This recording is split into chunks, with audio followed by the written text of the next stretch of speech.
সূর্য আমার দিকে তাকিয়ে বলল, তুমি কি? না মানে, আমি বলছিলাম যে আমি এখন চাই, রান্না করতে হবে। তুমি কেন রান্না করবে? কাজ করার জন্য একজন খালা আছে। তুমি শুধু মুস্কানের খেয়াল রাখো। ঘরের বাকি কাজগুলো অন্য কেউ করলেও রান্নাটা আমিই করব, নয়তো বাড়ির বউ বউ লাগবে না। সূর্য আমার খুব কাছে এসে বলল, আমি চাই তুমি একজন ভালো মা হয়ে দেখাও।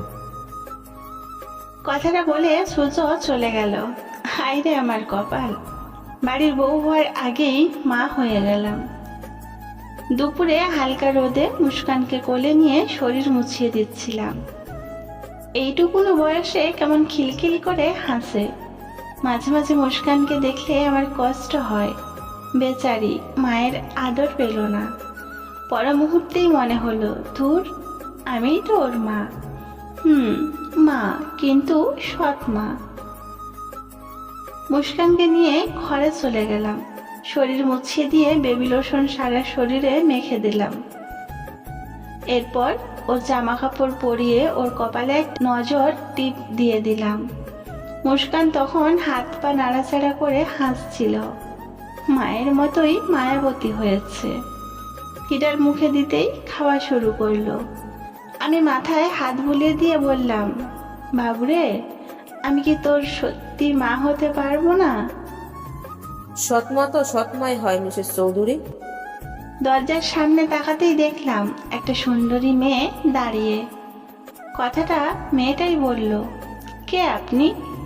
তুমি আমায় চেনো না? না তো। সূর্য তোমাকে আমার কথা বলেনি? বললে তো জিজ্ঞাসা করতাম না। তুমি জানো না আমি ওর কে? অবশ্যই বিশেষ কেউ নন। এমন হলে সে বা আমার শ্বশুর আমায় ঠিক জানাতো। মুখে তো দেখছি কথার ফুলঝড়ি।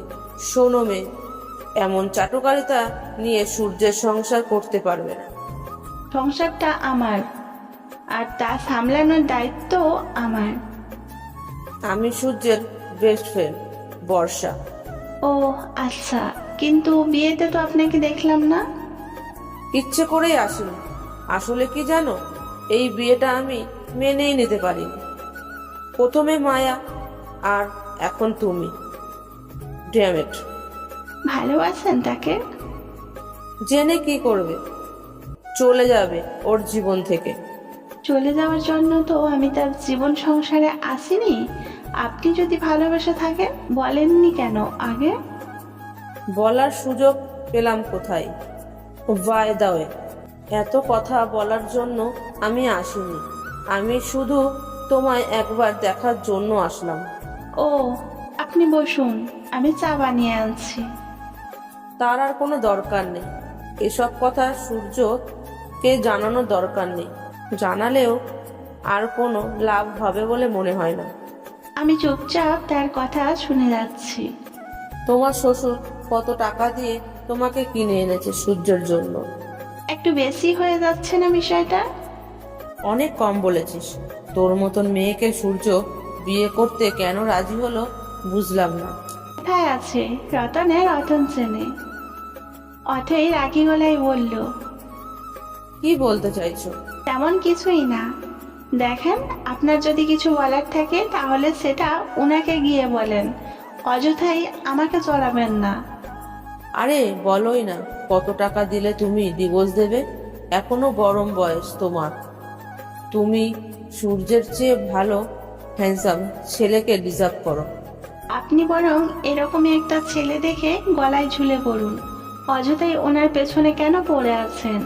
আর শুনুন, বাপের টাকা আছে বলে কথায় কথায় টাকার গরম দেখাবেন না।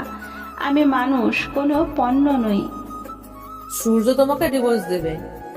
একটা কথা জানেন, যেটা আমার সেটা শুধু আমারই। সূর্য যদি আমার হয়ে থাকে তাহলে আমারই থাকবে। দুদিনের বউ হয়ে এত কনফিডেন্স? বিশ্বাসে মিলাই বস্তু তর্কে বহুদূর। অথই আর কিছু বলল না। রাগে হনহন করে বাড়ি থেকে বেরিয়ে গেল। বড় বড় কথা তো বলে দিলাম, কিন্তু সূর্য যদি সত্যিই আমায় ছেড়ে দেয়, বড়লোকদের কারবারের তো কোনো শেষ নেই। টাকা আছে মানে সবকিছু হাতের মুঠোয় করে নিতে পারে। তবে কি পাওয়ার আগেই তাকে হারিয়ে ফেলবো? মুস্কান বিছানায় শুয়ে আছে, মুখে একটা আঙুল পুড়ে চুষছে, বুকের মধ্যে অজানা এক ভয় কাজ করছে। আমি বিছানায় বসে পাশের টেবিল থেকে সূর্যের একটা ছবি হাতে তুলে নিলাম। ভেসে আসা মেঘের মতো তুমি কি তবে তুলোর মতো উড়ে যাবে, নাকি তুমি আমার? পেছন থেকে অথই হেসে বলল। সূর্য তোমারই। ছবিটা বিছানার উপর রেখে আমি উঠে দাঁড়ালাম। আপনি জাননি? না, তোমার রিয়াকশন না দেখে যাই কিভাবে? আমি তো ফান করছিলাম। এবার তো তাহলে এক কাপ চা খাওয়াই যেতে পারে। না গো, হাতে একদম সময় নেই, অন্য একদিন এসে খাবো, আজ আসছি। সাবধানে যাবেন, অথই মুচকি হেসে বলে। ধন্যবাদ। অথই যদিও বলল ফান করেছে, কিন্তু বিষয়টা মেনে নিতে পারছি না। তার প্রথম বলা কথাগুলো তীরের মতো মারছিল। আচ্ছা, ফানও কি এরকম হয়? এটা কি সত্যি ফান ছিল, নাকি অথই সত্যি সূর্যকে ভালোবাসে? রাত 9টা নাগাদ মুস্কান ঘুম থেকে উঠে যায়। এতবার ঘুম পাড়ানোর চেষ্টা করছি, কিন্তু কিছুতেই ঘুমাচ্ছে না। তাই বাধ্য হয়ে রুমের এ মাথা থেকে ও মাথা পর্যন্ত হাঁটছি। গোলাকৃতির হয়ে এভাবে হাঁটতে হাঁটতে মাথা ঘুরে যায়, তাই ড্রয়িং রুমের দিকে পা বাড়াই। ড্রয়িং রুমে যেতেই দেখি সূর্য সোফায় বসে টাইটানিক মুভি দেখছে। আমার পছন্দের ছবিগুলোর মধ্যে টাইটানিক একটা। আমিও গিয়ে সূর্যের পাশে বসলাম, কিন্তু দূরত্ব রেখে। সূর্য একবার আমার দিকে তাকিয়ে আবার টিভি দেখায় মনোযোগ দিল। আর এদিকে তো আমি মন চোখ সব টিভির ওপর উজাড় করে দিয়েছি। সূর্য একটু আমার কাছে সরে আসলো, হালকা উপর হয়ে মুস্কানকে চুমু খাচ্ছিল আর বলছিল, এত রাতে আমার মামুনির চোখে ঘুম নেই? এসব কিছু না, আমি দেখছি আর না আমি শুনছি। আমি শুধু জ্যাককেই দেখছি। হঠাৎ মুখ ফসকে বলে ফেললাম, ইস, জ্যাককে দেখলেই আমার কেমন যেন প্রেম প্রেম পায়। কথাটা শুনে সূর্য সোজা হয়ে বসে, একবার টিভির দিকে তাকাচ্ছে আর একবার আমার দিকে। এবার দৃষ্টি আমার দিকেই স্থির হলো। ভয়ঙ্কর চোখে তাকিয়ে বলল, কি বললে? আমি টিভির দিকে তাকিয়েই বললাম, কি বললাম? সূর্য টিভিটা অফ করে বলল, সেটা তো তুমিই বলবে। আমি চেহারায় বিরক্ত ভাব ফুটিয়ে তার দিকে তাকিয়ে বললাম, টিভিটা বন্ধ করলেন কেন? তার আগে তুমি বলো, জ্যাককে দেখলে তোমার কি? আমি কয়েকবার চোখটা এদিক সেদিক ঘুরিয়ে মনে করার চেষ্টা করেছিলাম যে কি বলেছিলাম। যখনই মনে হলো আমি বলেছি যে জ্যাককে দেখলে আমার প্রেম প্রেম পায়, তখনই জিভে কামড় বসালাম। না মানে আসলে মুখ ফসকে বেরিয়ে গিয়েছে। পাশে হাজব্যান্ড বসে আছে, আর তুমি একটা পরপুরুষকে দেখে বলছো তাকে দেখলে তোমার প্রেম প্রেম পায়? বারে, জ্যাক পরপুরুষ হতে যাবে কেন? সে তো আমার ক্রাশ। তো ক্রাশ কি পরপুরুষ না? আর কি বললে, ক্রাশ? আরে তুমি তো ওর হাঁটুর বয়সীও না। যখন ও ছবিটা করে তখন কি আমি দুনিয়ায় ছিলাম নাকি? সে অনুযায়ী আমি ওর অনেক ছোট, সেটা আমি জানি, কিন্তু এই ছবিতে তো ইয়াং। ইস, কি দারুণ দেখতে, ড্রেসিং লুক, চোখ দুইটা তো মারাত্মক। ইস, উম্মা উম্মা। সূর্য দাঁত কটমট করে বলল, তুমি তো খুব মারাত্মক। আমার সামনে অন্য ছেলের গুণগান করছো, আবার চুম্মা চুম্মা করছো। জীবিত মাছ যেমন পানি না পেয়ে লাফায়, আমার আত্মাও ভয়ে এখন তেমন লাফাচ্ছে। মনে মনে বলছি, প্রিয়া, মনে মনে কেটে পড় তাড়াতাড়ি। আমি আমার 28 পাটি দাঁত বের করে একটা হাসি দিয়ে বললাম, আমি যাই, হ্যাঁ, আপনি টিভি দেখেন। সূর্যকে আর কিছু বলার সুযোগ দেওয়ার আগেই আমি উঠে পড়ে দৌড় মুস্কানকে নিয়ে। বিছানা ঠিকঠাক করে মুস্কানকে শুইয়ে দিয়ে আমিও কাঁচা মুড়ি দিয়ে শুয়ে পড়লাম।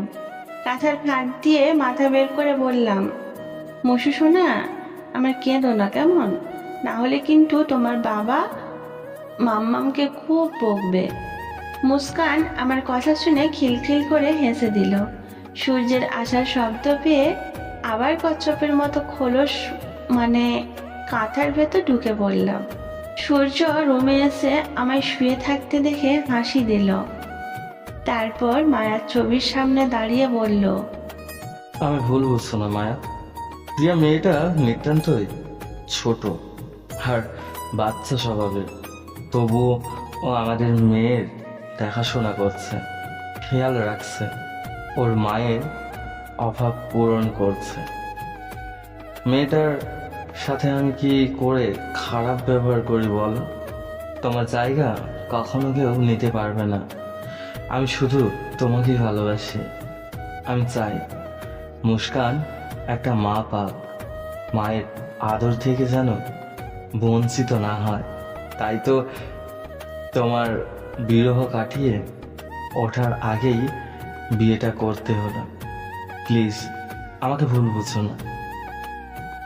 সেদিন যদি তুমি আমায় আর মুস্কানকে একা করে দূর আকাশে চলে না যেতে, তাহলে বোধহয় সময়টা অন্যরকম সুন্দর হতো।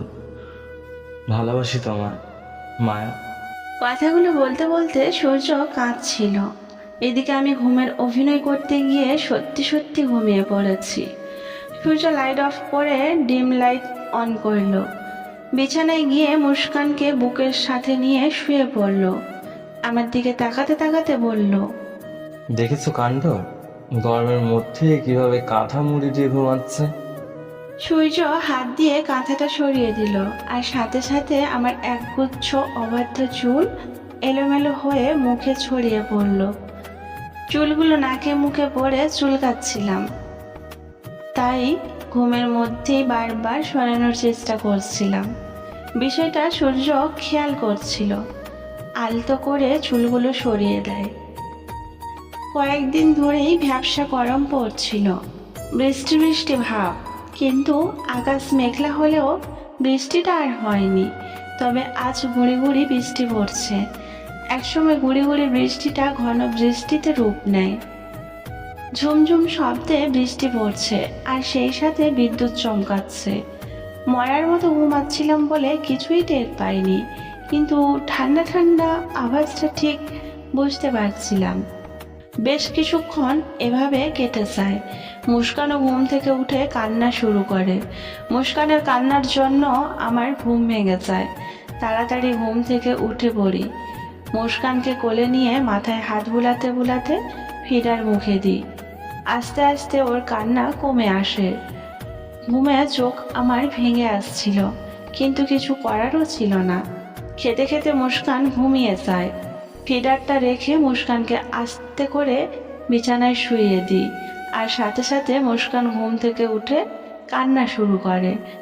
মনে হচ্ছিল আমার শরীরের উমে ঘুমাতে পারছিল, আর বৃষ্টি হচ্ছে, তাই চারপাশে ঠান্ডা হাওয়া বইছে।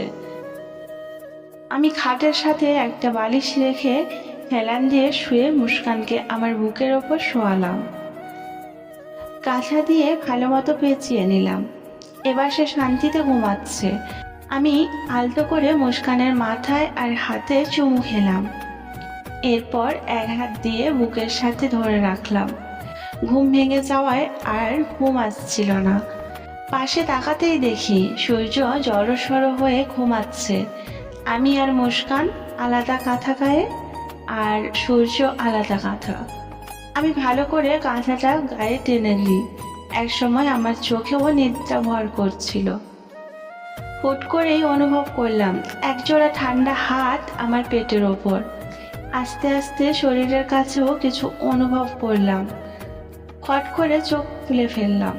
তাকিয়ে দেখলাম সূর্য ঠান্ডায় আমার দিকে এগিয়ে এসেছে। আমি হেসে বললাম, বাপ মেয়ে দুজনেই দেখছি আমার সাথে লেগে ঘুমাচ্ছে। বেশ ঠান্ডা, আমারও কম লাগছে। সূর্য আমার কাছে আস্তে আস্তে একদম কাছে এসে পড়ে, আরো জোরে চেপে ধরে আমায়। কেমন যেন এক শিহরণ বয়ে যাচ্ছে, যেটা অনুভব করতে পারছি কিন্তু বলতে পারছি না। আমি সূর্যের হাত দুটো সরিয়ে দিতে চাইলে আরো জোরে চেপে ধরে, যাকে বলে একদম মহা মুশকিল। শেষমেশ অনেক কষ্টে হাত দুটো সরাতে সক্ষম হই আর একসময় ঘুমিয়ে পড়ি। সকালে সূর্য আমার আগেই ঘুম থেকে ওঠে। আজও তার ব্যতিক্রম হয়নি। সূর্যের যখন ঘুম ভাঙে তখন চোখ দুটো তার বিস্ময়ে ছানা বড়া হয়ে যায়। মুস্কান আমার বুকে ঘুমাচ্ছিল আর সূর্য আমার গলায় মুখ রেখে পেটে জড়িয়ে ধরে ঘুমাচ্ছিল। এদিকে আমিও মারার মতো ঘুমাচ্ছিলাম, কিছু টেরও পাইনি। সূর্য এক লাফে বিছানা থেকে উঠে যায়।